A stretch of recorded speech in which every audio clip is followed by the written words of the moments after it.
Hi, Dr. Reagan Robertson, CCO of Productive Dentist Academy here, and I have a question for you. Are you finding it hard to get your team aligned to your vision, but you know you deserve growth just like everybody else?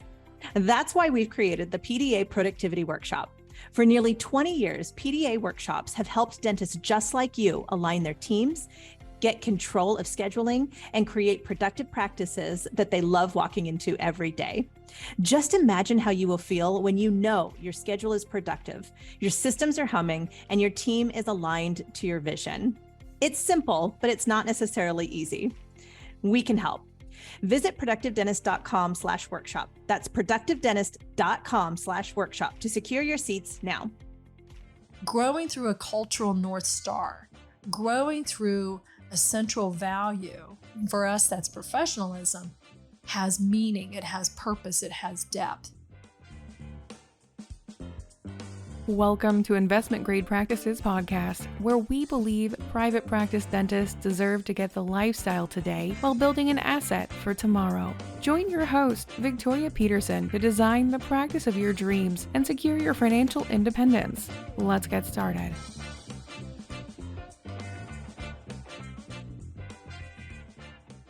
Are you a growth-minded doctor wondering why the rest of the world can't keep up?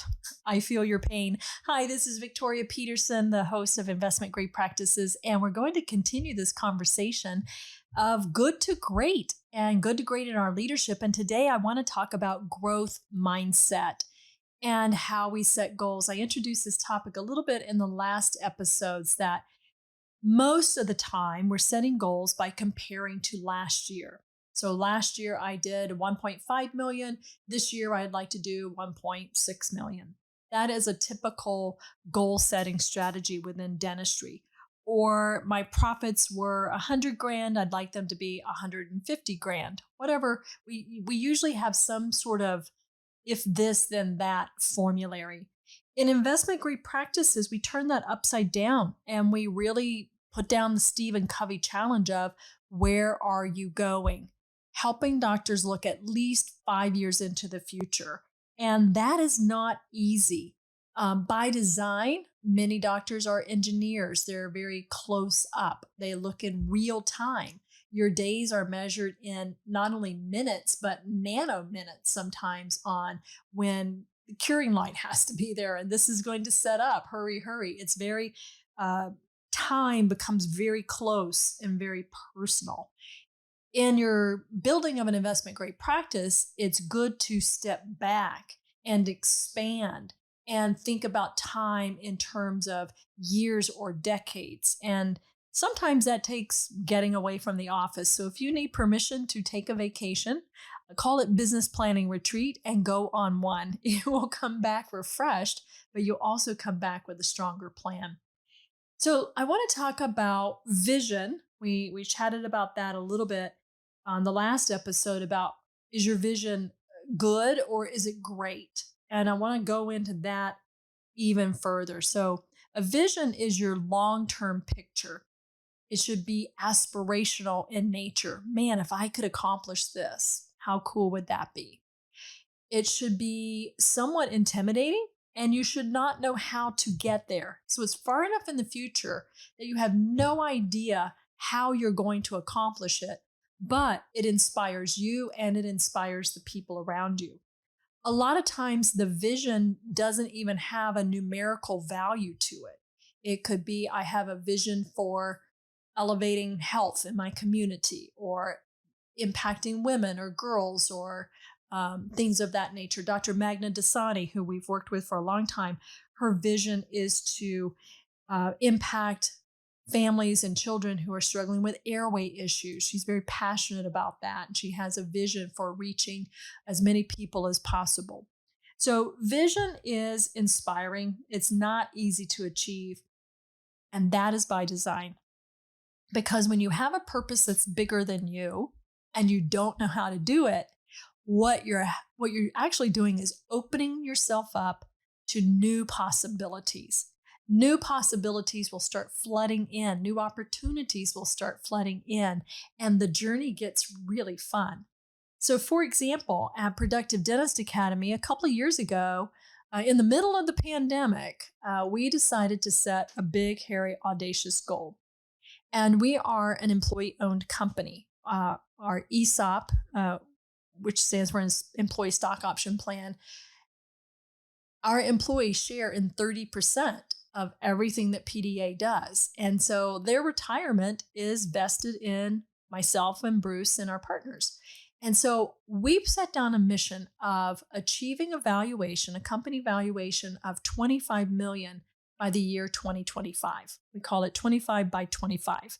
Now, at the time that we set that goal, we were valued at less than 5 million. So how are we going to 5x the company in just a few short years? And at first we played around with it. We should do this, we should do that. And then we almost forgot about it. And what happened over the course of the last year and a half since we set that goal is new opportunities have opened up for us to achieve that goal. But we couldn't stop at just having a big out there 5 years from now sort of goal. We knew that we wanted to get to 25 by 25 because every one of our team members deserves financial security. And we're in it together to create that. And ESOP companies are very special. There's a small margin of small businesses out there that are ESOPs, but you can tell the difference because people show up with accountability. People show up with compassion. People show up with true, genuine concern for the client and for the engagement. So from our top business advisors down through the team development coaches, marketing coaches, graphic designers, writers, back-end web security, everyone knows our purpose in helping our clients. And nothing makes me smile more than to go to a conference and people say, oh, I just love the team at PDA. They're all so amazing. And I think that's because we share, we share. And that's our vision, is to continue to share in our knowledge, to share in our wealth, to share what it could be like to be a human first company, and to show that you don't have to be a bully to grow. You don't have to be an aggressor or an authoritative type personality to whip people in shape. That's just not my style. It's not Bruce's style. But that's our vision, 25 by 25. If you stopped there, it's not tangible enough for your team to really put a stake in the ground. So you bring that back closer in, and that's where you develop mission. And Reagan Robertson, who hosts Everyday Practices, she's our Chief Communications Officer. She's held many positions in our company. She's actually walking us through the Business Made Simple framework. And through their framework, we redefined our mission, and we designed that as a 1-year goal. So in the year 2023, we will collect $6 million by December 20th, 2023, because we believe every dentist deserves to know that there is a better way. Now, that goal for us represents about a 30% increase in revenue. We're going to move from 5 million to roughly 6 million, maybe a little bit more. And to grow that in 1 year is going to shift our thinking. To grow 25 by 25 over the next 2 years, we're going to 5x the value of our company. That's going to shift our thinking. And that is exactly what goals are designed to do. So write this down. I don't know if you're on a treadmill, you're listening to me, just turn on your recorder, tap this in. Goals are designed to change your thinking. That's it. They're not there to stress you out or to berate you if you don't reach them. They are there to inspire different, more creative thinking. And we put a lot of parameters around this, not financial parameters, but core value parameters. So our core value is that as we grow, it's through the lens of professionalism. And we ask the questions, is this ethical? Is this legal? Is this doing good while doing good? Is this in the best service to our clients? So it's not only about growing. Growing is good. Growing through your true north, right? Growing through a cultural North Star, growing through a central value. For us, that's professionalism, has meaning, it has purpose, it has depth. We know that in order to show up professionally, we need to be knowledgeable. That means that every person on our team has a training plan. They're actively working each day and each week to get better at their jobs. We are very relationship driven. This is not a transactional company. Just like your dental practice is not transactional, it's very relationship driven. So we're always focusing on how do we deepen our relationships. And then our third key characteristic is, are we responsive? We know that high achieving dentists, those who are growing investment grade practices, if they've got a question, they want an answer probably before they even finished asking the question. So working to be responsive and that level of urgency really takes us being on the ball, with at least saying, let me get back to you. I'm researching the answer on that. So going from good to great as a leader, building investment grade practices, I'm breaking this down each week into bite-sized chunks, right? So last week we just talked about the difference between good and great and what it can mean to you. Today, I'm really showing you how to pull that through to your goal setting. So work with someone to go out into the future. It's difficult to inspire yourself, but when you start talking to others about your dream, it'll naturally unfold. And that'll become your guiding principle. It'll inform your marketing. It'll inform your team hires. It'll inform how you show up for work. Bring it into your mission and filter it through a core value.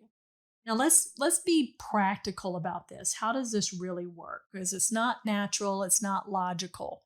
Why can't I just set a goal, right? Why can't I pick up dental economics and do what the average dentist does? The reality is you can, and most people do. But what you won't be doing is building an investment grade practice. I'll see if Kashmir can put this attachment in as a show note, but let's take a practice that's at 1.5 million today.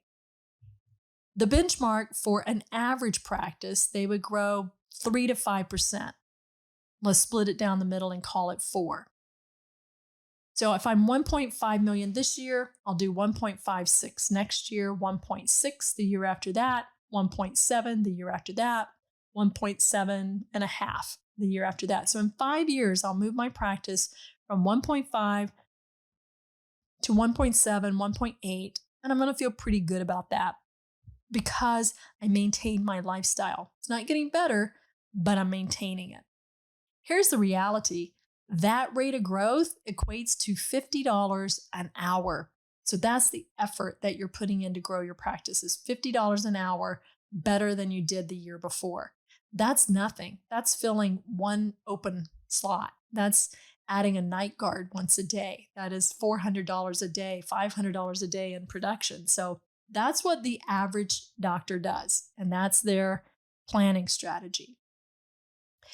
Productive dentist, I can tell you we've gone back through and we looked at our database over the last 18 years. They're growing on average 27% a year. We don't even publish these numbers because it seems outrageous. But a doctor who is doing 1.5 million now, they optimize their systems. They get clear and specific about their goals and how they're engaging the team with the mission. They will grow from 1.5 to 1.9, 2.4, 3 million, 3.9. Same practices, same number of operatories, same number of employees, same number of patients in their practice. The difference is I can go from 1.5 to nearly 4 million or 1.5 to 1.8 million. It's a mindset. It's a mindset. So those are the ranges, right? So average doctors grow $50 an hour. Productive dentists on the higher end are growing $300 an hour year over year over year. And if you listen to Dr. Bruce Baird's podcast, The Productive Dentist, he walks you through this. He lived this. When he and I partnered in 2005, we started measuring his productivity. He literally was at 1.5 million and was in search of his next associate. Within 5 years, he was at 4 million. Then he was at 5 million and 6 million and 8 million. And it just grows. Not because you're charging more. He did not have the highest fee schedule in the land. Not because there wasn't competition. There are 35 other dentists in his county of 40,000 people. Not because of any of those external factors. It was because he had this growth mindset of how do I take care of the patient in the most comprehensive way possible? How do I incorporate new technologies that make life easier? How do I train my team to the standards that I can delegate and free up my time? So this is the type of thinking when you're strategically thinking. And I'm telling you, it takes time. So again, if you need permission to take the weekend and go on a business retreat, take yourself out, go walk in nature, kayak, raft, snow ski, do whatever you want, get your mind off of it, come back to it and say, what if I was committed to growing in this way? What would it look like? For those of you who need a more realistic approach, when I'm working with our doctors and onboarding them into our investment grade practice framework, I actually set a standard at about 12% growth. And depending on where you're at and all of those factors, we'll either scale that down to maybe 10% growth or scale it up to 15 or 20. I don't even set goals at the 27% growth that I know can happen. We set it at a very conservative 12%. And if you're still following this metaphor of the $1.5 million practice, you would grow 1.5 to 1.68, 1.8, 2.1, 2.3. Very reasonable growth. It's about $150 to $200 per hour. So imagine putting another $1,400 to $1,600 a day on your schedule and just doing that consistently throughout time. So with repeatable, durable systems, that's what you're building in the investment grade practice platform. That's what happens time and time again. And we have tracked this for 18 years. So thank you for tuning in again today as we're on our journey with Jim Collins' concept of from good to great. What can you do today to help take your dental practice from good to great? And I'm going to challenge you to go a little bit deeper in what is possible in your next 5 years, and then bring that mission back. And the biggest takeaway here is not how much you can grow. The biggest takeaway is, why is this important? Why is this valuable? Because remember, goal setting is something that should inspire you and should get you out of your comfort zone. But most importantly, goals should help you change your thinking. Thank you for tuning in to this episode of Investment Grade Practices Podcast. If you find value in this episode, help us spread the word by passing it along to a dental friend, subscribe, and give us a like on iTunes or Spotify. Learn more about building your investment grade practice at productivedentist.com today.